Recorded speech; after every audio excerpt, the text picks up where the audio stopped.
Hey guys, so Phoebe's got a toothbrush because her breath was kicking me in the face. So today's video is about James Charles. I actually stayed up until 5 a.m. yesterday doing my nails, just for everyone's viewing pleasure. I hope that's I'm saying it like I was doing it for you guys. I actually did it for myself. I do the weirdest, like, I'll start this really weird activity at like a really weird time, and I have zero concept of like time, and I have zero concept of how long things take to do. So when I was like, oh, it's 12:30, I'm actually gonna start doing my nails. And me doing my nails meant I had to like remove my old set, prep my nails, and then do my new set from start. Like, they were like, there was nothing on my nails, and I for some reason thought that if I started at 12:30 I could maybe get it done by like 2 a.m. Of course not. Removing a set and doing a whole new long nail set is gonna take 4 hours at least. Well, I mean, if you're doing it on yourself, obviously, on the other hand, you're like, it takes ages to do things. Anyway, so I went to bed at 5 a.m. That was great. So I'm just like getting work done now. I don't know why I do this to myself. Anyway, today we're talking about James Charles. Now that I've told you guys this little story about my life. Subscribe, hit that bell, because YouTube is deleting people. I'm seeing it. It's in my analytics. Subscribe and notifications on. Also, YouTube is doing this new thing where they'll recommend videos based on like satisfaction from watching the video. So if you want to leave a like and leave a comment, that will help greatly. Let's go. What can we do? How about you comment the flag of the country where you're from? I did this on my podcast the other day, and it was really fun to see where everyone's from. So put down a flag, and if you can, say like hello in your language, like the language from that country that you're from, and then leave whatever other comment you want. But yeah, I try to know where you guys are from, because I think my stats are like 50% America, 40% UK, and then the rest is just kind of split up among other countries. So I kind of just want to see. If you can hear Phoebe munching on her toothbrush, just know that her breath is going to smell amazing after this. Please forgive me. So VidCon 2020. Someone's not happy. Anyway, so VidCon 2022 just happened, and of course I didn't go. I never really go to these big events. I don't know why, I just don't. But it felt like almost the right decision to not go this time, because it's very much TikTok focused, and I still haven't like gotten into TikTok, like creating stuff on TikTok, which I probably should, because it's literally just like the up and coming platform. It's already at its height, but like, you know, I should really be there. Please follow my TikTok actually, and then I'll go and start posting on there. I'm thinking about doing makeup content on there, because I think it's just really fun, and I think the makeup community on YouTube is slowly dying because of how easy it is to access that same content on TikTok in short format. So I kind of want to transfer some of what I do on my beauty channel into TikTok, so follow me on TikTok and I'll get on that. And yeah, VidCon was actually put on hold for 2 years because of COVID, obviously, just like most other events, which is why I guess like the comeback now was so like awaited, because everyone was just like, I feel like when you have something every year, like year after year, you almost get just like used to it. And now that like VidCon wasn't happening for 2 years, we like actually missed it. Well, not me, but someone did. Whoa, this is what happens when you live in a pet-friendly development. Just dogs everywhere. I don't mind, obviously, but it does interfere with filming a little bit. So they always worked with YouTube, which is why whenever you went to VidCon, there were big banners of like the YouTube logo and big YouTube faces. Like, you know, back in the day it was like Tyler Oakley's and like people, and then instead of being like Tada Mojo and Joey Graceffa, and even Gabby Hanna was on some of the posters for Escape the Night, I believe. So it was very much YouTube focused with VidCon back in the day. And I think the last time I was like obsessed with the idea of going to VidCon was when I was at the height of like watching YouTube, which was the Brit crew, Zoe Sugg, the whole like I said, Brit crew, and then the American version of that, like the Joe Graceffas, the Tyler Oakleys, but also the Bethany Motors. Like that was my peak on YouTube. And like filming this video, almost I get like a weird pain in my chest because of all the nostalgia and like just feeling really old. I could cry. I'm not gonna cry. Don't worry about it.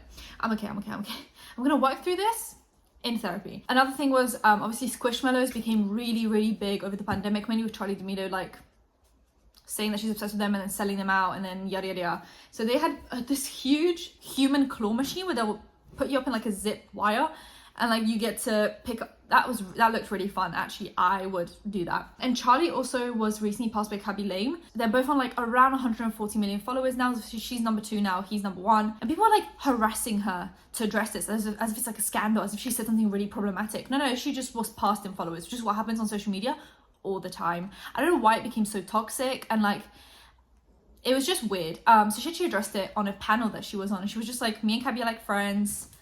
I'm happy for him. Like, there's no big deal. I've been number one for 2 years. Like, I'm sure I can get passed on. Like, I'm passing on the baton to someone else. Like, have fun with that. Like, it's such a non-issue that I don't understand why it became an issue. Does it? The vibe was also just very weird and different compared to like I said, when I was a fan, and now I didn't recognize any of the people. And that does not mean that they're irrelevant. They're way more relevant than I'll ever be. And like, good for them, amazing for them. But like, you can just tell like the disconnect between me and the newer generation of like, now I know how people felt when I was obsessing over YouTube and they were like, what is going on? It's just, I'm like, what is going on? Because I went through the VidCon TikTok account. They have like an official VidCon TikTok account where they would unveil, does that make sense? Reveal the people that are like having meet and greets and stuff. And I didn't know any of them. There were like a bunch of Minecraft YouTubers and Minecraft streamers, I believe. A lot of TikTokers, a lot of just like people. And then you look them up and they have millions of subscribers, millions of fans. And I'm like, how have I just missed a whole like bit of the internet? And everyone's just like obsessed with, I don't know. I was just like, wow, this makes me feel really old, and I'm only 22. How do like the 30-year-olds feel? So there were some tweets going around. For example, there was a COVID breakout. Of course, apparently no masks were required and no testing was required. So a lot of people just ended up like having COVID, not knowing they have COVID, spreading it to other people. And then those people do a test and be like, oh my God, I have COVID. We found this out because James Charles actually has COVID. He tested positive, and then a few other people did as well. It was like a big like Twitter thing. Everyone was like, I tested positive too. Yay. So James Charles posted like, oh yeah, think kidding me. And it's like, you know, Jessie Page said some of these TikTokers at VidCon were so beyond mean to me. I literally felt invisible. I don't care about how many followers anyone has. Treat people like human beings. Some people were very nice, but wow, VidCon was never like this when it was all YouTubers, which is very interesting because I felt like the vibes were always like, oh my God, these YouTubers are like untouchable. And correct me if I'm wrong. I don't know if I'm just super biased towards YouTube, but YouTubers always felt more like celebrities than TikTokers do. Is that just me? I have no idea. Like, obviously these TikTokers are massive and they're huge and they're gaining great success. And like Charli D'Amelio is obviously like a celebrity, but she's also on 140 million followers, so of course she is. But I always felt like if you had like 1 million followers on TikTok versus 1 million subs on YouTube, I consider the 1 million follower on TikTok an influencer, whereas I considered kind of like the 1 million sub person on YouTube a celebrity of sorts, because I felt like YouTube was just more, there was like, I don't know, just the content felt different because it was more long format, and I don't know, I just felt like there was more around it. I don't know if that's just my bias, but I always felt like YouTubers seemed more intimidating because they seemed more like celebrities than TikTokers. But now it just seems like the TikTokers are maybe trying to be more like celebrities, so they're putting on that like air of don't talk to me. You know, maybe. I'm not there. I don't know these TikTokers. I bet they're lovely people, but this is just an experience. The egos that some of them have, my God. I did a panel with some huge YouTubers last year and everyone was so kind. We all talked before. I felt so uncomfortable this year. Some of these people are lacking basic human empathy. In the words of Mr. Styles, treat people with kindness. And actually, I've talked to YouTubers, I think about a year ago, who are starting to enter the TikTok scene and start hanging out with YouTubers, starting to hang out with TikTokers.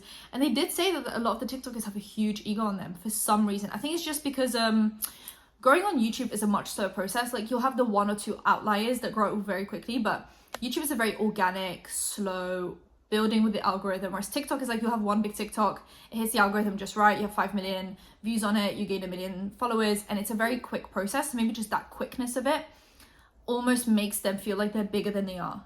Filza, I'm assuming, tweeted out saying, I think one of the craziest things to happen at VidCon for me has been having an award-winning writer/author and founder of VidCon come up to me and tell me that his son was a huge fan and that I legit didn't know who he was until after. Hey, John Green, you are very cool. The fact that people don't know who John Green is and who Hank Green are, because I feel like, once again, it's not on these people. When I was obsessed with VidCon and YouTube back in like the Brit Crew days and Bethany Mota and the whole thing, like I would read John Green books.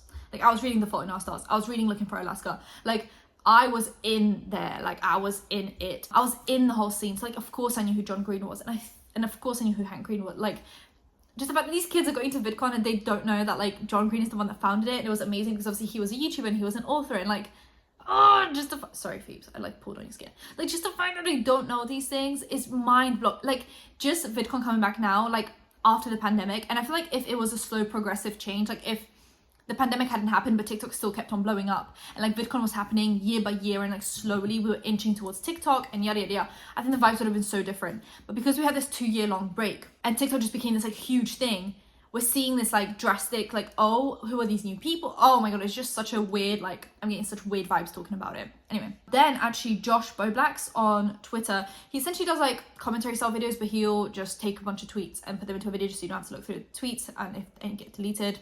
Very useful stuff. He tweeted out saying, last night there were 2 VidCon parties by the House of Blues, a more exclusive party for adults only by Amazon Prime, and a 16 plus smaller party by Instagram. Guess which one James Charles went to? Lol. Can you guys take a guess? You have 3, 2, 1. You're wrong. Actually, you're probably right. He did go to the 16 plus Instagram one. You guys were probably right. I said wrong because faith in humanity and stuff, but no, you guys were probably right. He did go to the Instagram 16 plus one. Anyway, I also recently covered the fact that James Charles was looking for new friends on Instagram, and he put out this like story being like, hey, like I know like I have a bunch of like Instagram like influencer TikTok friends, but like they all need like a week's advance notice to go out, and like I need some spontaneous new friends. Like I don't care if you're famous or not, just send me a DM. And me, thought that was really weird, all things considered, because he was called out for using his fans and like the explore page as a dating pool. So the fact that he was like doing that again essentially, but like being like, no, I'm just looking for friends, and like it's weird because his audience is very young. I just like, when are you gonna find friends at like your age? I just don't think it's gonna happen. Anyway, so I already talked about that in my last video, and Ethan had actually covered this on his podcast, and he had a very similar vibe and similar idea. So I'm gonna play that clip for you guys now. My For You page and Explore page are not dating apps. Right, that's what he said. I find this whole thing just genuinely depressing. I mean, here you have a predator in plain sight on YouTube, on Instagram, literally telling people to email him, young fans, to email him. Is this not insane? I think he needs to go to jail. I don't know how else to stop him. He's already committed crimes. They just didn't press charges that we know of yet. But James needs to go to jail. I'm dead serious. He's going to be YouTube's Bill Cosby or Harvey Weinstein when it comes down to it, because he can't help himself. I mean, genuinely, seriously. So that happened. There were also a bunch of like empty meet and greets, which is so embarrassing. Like, not for them, but like I just don't do those kind of things. Like I don't do meet and greets and stuff because like, I just think it's like embarrassing if no one shows up. Like I know it's like not embarrassing, but like to me that's embarrassing. But I just feel so bad for anyone that was like, oh my god, like I'm gonna meet like a bunch of my fans and like no one shows up. I would be traumatized. This is the outfit from the meet and greet. So I will see you soon. I gotta go. No one came to my meet and greet. So I went back to my hotel and ate Tostitos.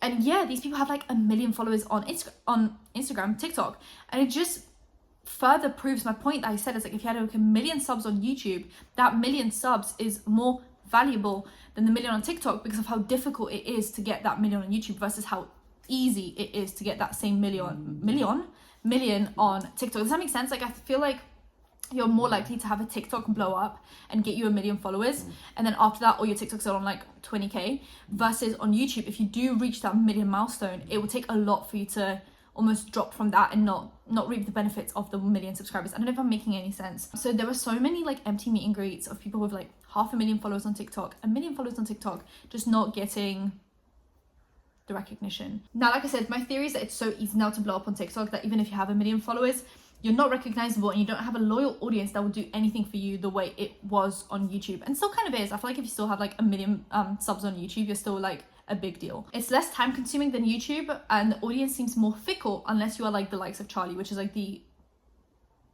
like extreme.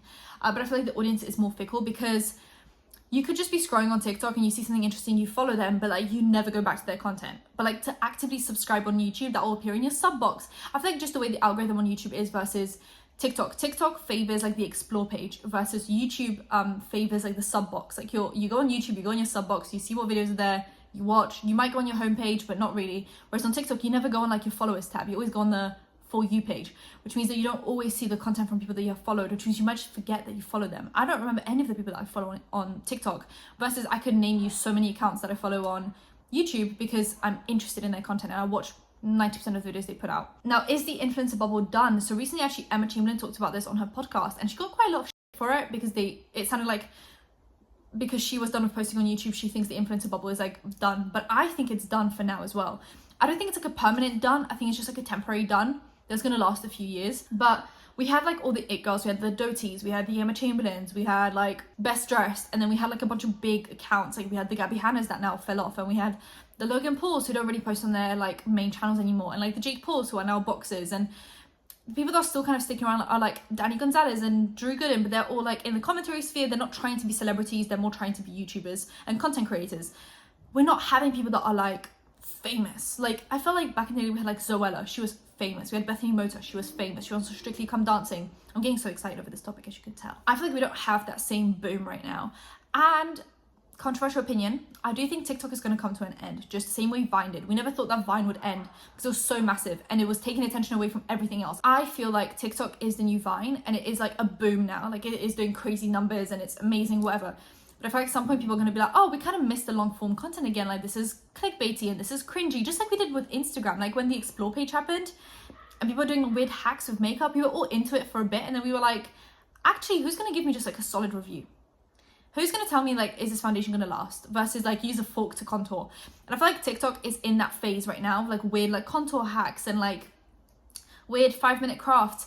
And I feel like at some point that audience is going to grow up, because there are a bunch of like 10-year-olds now just watching like whatever they watch on TikTok. They're going to become like the 12, 13, 14-year-olds that are going to start being like, oh, I actually want long form content, just like we did with Vine. Like I loved the 6-second Vines, but then I was like, actually I need a bit more. And they're gonna do what? Come to YouTube, because I feel like TikTok's going to start losing the numbers, and those TikTokers that have built a huge platform on TikTok are going to have to come to YouTube the same way the Viners did. And like the Gabby Hannas, the Logan Pauls is what I was gonna say. Logan Pauls, the Jake Pauls, they're all gonna migrate to YouTube, aka like people have already done that. Like Charlie has a channel and Addison has a channel. I feel like the people with like the 1 to 5 million followers on TikTok, they're all gonna flock to YouTube to either have beauty channels or commentary channels or vlogs or whatever it is. And I feel like we're gonna have the same bubble of like the new it people, and we're gonna get a resurgence on YouTube. That's what I think.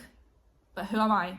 I don't know, just Angelika. Anyway, the conclusion for this video is just that I feel old, and it makes me a bit sad, and just nostalgic and weird, and I don't want to talk about it. It just gives me so many chills. Anyway, subscribe to that bell, like, comment for engagement, and I'll see you in my next one. Bye guys.